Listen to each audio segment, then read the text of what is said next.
What is going on, y'all? Cancer Articulate back again with a new review. And today I have a special one. And I'm sorry if you guys can hear the fan. It's 1 a.m. in the morning and I'm hot. Anyways, The Walking Dead is its 15th anniversary. And I was one of the few people that watched the first episode when it first came out on Halloween 2010. And yeah, I was 10 years old, so I'm 25 now, if you can't do the math. And so basically, I want to start off with how I got to know that this TV show was airing. So basically, back in the day, trailers, the only way you got it from cable TV, they were showing this. And I think it was my mother. She said, "Oh, it's a zombie movie that's coming out. This show is gonna pop out in I think Sunday at 9 p.m. We should watch it." And going into it, we thought it was a movie. And another side story is The Walking Dead is one of the first shows I watched, and how early I was into watching like drama TV is that I didn't even, like I said, we thought it was a movie, so I didn't know that this was serialized. You feel me? I thought it was gonna be always like a movie, like one time thingy, but no, it's obviously 6 episodes long, and that took us by surprise because, as you know, the end of the episode ends with Glenn basically telling Rick that he's a dumbass, but yeah, so that's how I got to know The Walking Dead. And The Walking Dead is one of my favorite TV shows ever, um, especially the first 6 seasons. I could care less about the other seasons. I like some of the spin-offs, but we're here to talk about season one. So, season one, episode one, I think it's Days Gone By. It's perfect. Like, literally, Frank Darabont at his best.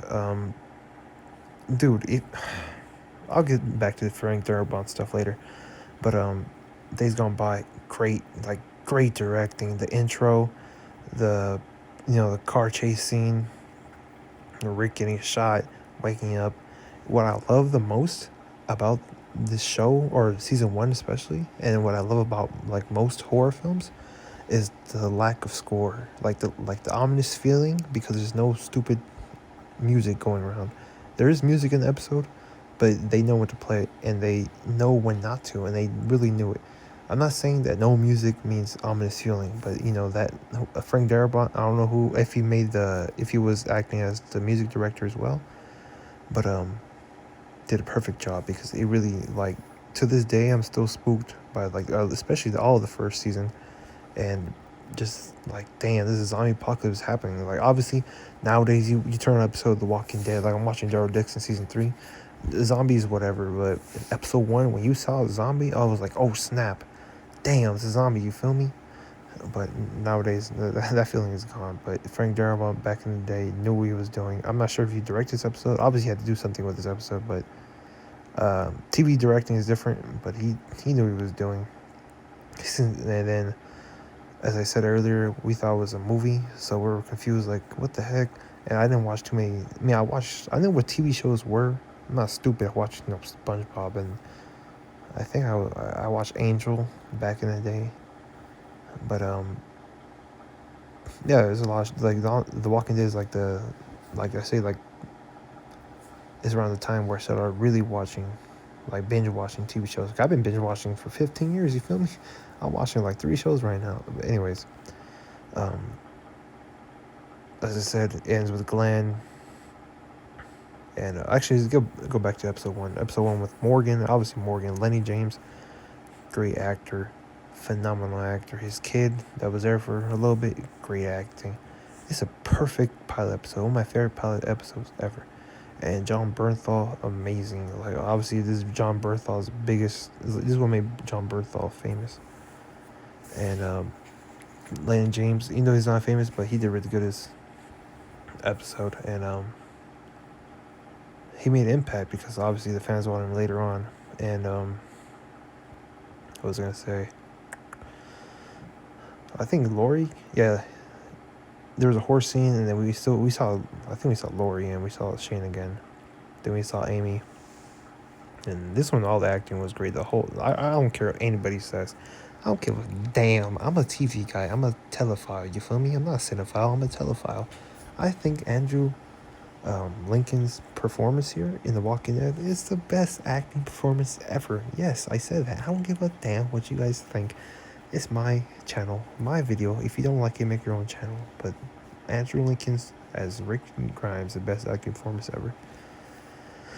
And yeah, so let's cap off episode 1. Great. Ends with Glenn calling Rick a dummy for going to Atlanta, basically. And that epic shot was amazing. In season 2, we could see more of the zombies. They're actually running a little bit here, but yeah, I love episode 2 too as well, because it's like a zombie out episode. That's what I really like. That's why I liked back in the day, 2010, because I'm a 2000s kid, so I grew up with zombie video games, Left 4 Dead 2, Black Ops Zombies, Undead Nightmare, all that stuff. So seeing like a whole ass episode about just straight up zombies was great. And then season 3, I remember when season 3, sorry, actually stick on season episode 2. Episode 2 had Michael Rooker, great act. He's a great actor in general. I don't know if you guys ever seen Henry, Portrait of a Serial Killer, but that movie was great, and he did phenomenal here in this episode. This was great, and Laurie Holden as Andrea, great. Everybody's great. Morales, like, bro, if you're in the Walking Dead fandom back in the day, you know what Morales meant. We was like, hey, when's Morales coming back? You feel me? But yeah, and season 2 or episode, I don't keep saying season. Episode 2 was great. And then I remember episode 3 came out. I was like 10 years old, bro, when Rick reunited with Carl and Lori. That was a tear. I mean, I don't cry when I watch. I never shed a tear in my life for watching sad TV shows or movies.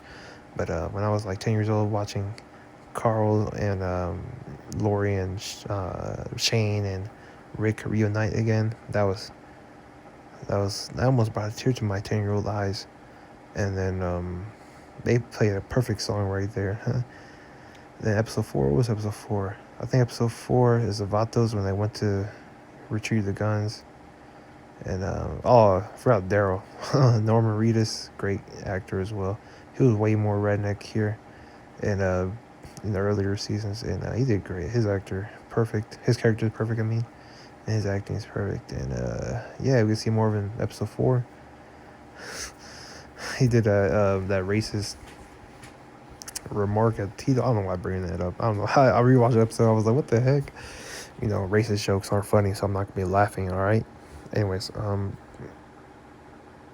you see the Vatos. The Vatos were a small group, and it's whatever. I mean, I liked the episode. I liked all of it, season 1. But looking back now, this episode is pointless. But you know, when it came out, I was like, oh shoot, what's happening? These they finna do a gunfight right here. And then they come back, and the zombies overrun the camp. And then episode 5 begins. They're making a episode 5 is amazing with Edwin Jenner, and Edwin Jenner's actor is amazing. I watched The Americans. I don't like The Americans. The Americans was trash, but his character was great in there, and he's a great actor. He was in Truman Show as well, and great actor, and his character was great. And I love the ending. They're making their way to Atlanta for the CDC, and we just get to see Edwin Jenner in the lab.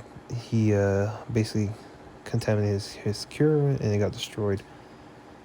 And basically he wants to end himself. Oh shoot, I said that. Now the video's gonna get taken down. Anyways, he want to end things of his life, you feel me? So then obviously dramatized, and Rick comes by. And obviously you can't let Rick out be homeless in the middle of Atlanta in the middle of the night during a zombie apocalypse. So you let him in, and then episode 6 happens, and the great finale. Perfect finale. Where was it?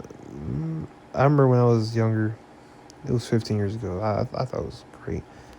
The what do you call it? CGI is terrible nowadays with the fire.